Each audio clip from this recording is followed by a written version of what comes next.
ఎప్పుడో కొన్ని సంవత్సరాల క్రితం న్యూస్లో మనం విన్నాం. అరౌండ్ 2014-15లో కొన్ని స్కూల్స్ బయట ఆల్మోస్ట్, అంటే నేను చదివిన స్కూల్స్ బయట గోలీ సోడాలు, పాప్సికల్స్ తినడానికి మేము బండిల దగ్గరికి వెళ్తాం.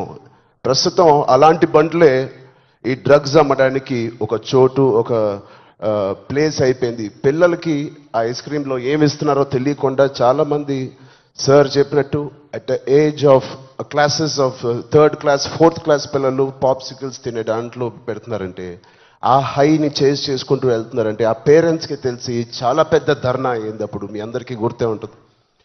అసలు ఇంత డీప్గా వెళ్ళిపోయింది ఆ సిస్టమ్. విజయ్ చెప్పినట్టు ఇంత ఆర్గనైజ్డ్ క్రైమ్ లాగా అయిపోయిందా? చాలా షాకింగ్ ఉంది, చాలా బాధ వేసింది.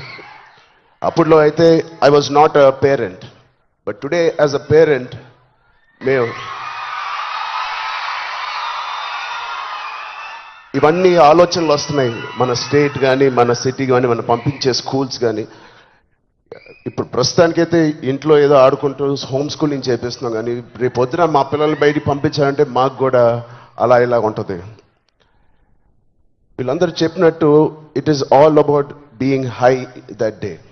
విజయ్ చెప్పినట్టు కూడా మంచి హార్మోన్స్ రిలీజ్ చేసి పొద్దునే వర్కౌట్ చేసి ఒక షూటింగ్కి వెళ్ళి ఈవినింగ్ వచ్చి ఒక మంచి గేమ్ ఆడి ఫ్యామిలీతో కొంత టైం గడిపి, క్వాలిటీ టైం గడపడం ఇంపార్టెంట్. ఆ క్వాలిటీ టైం గడిపి మంచి స్నానం చేసి పడుకుని మళ్ళీ ఫ్రెష్గా లెగడంలో ఎంత హై ఉంటుందంటే మామూలుగా ఉండదు.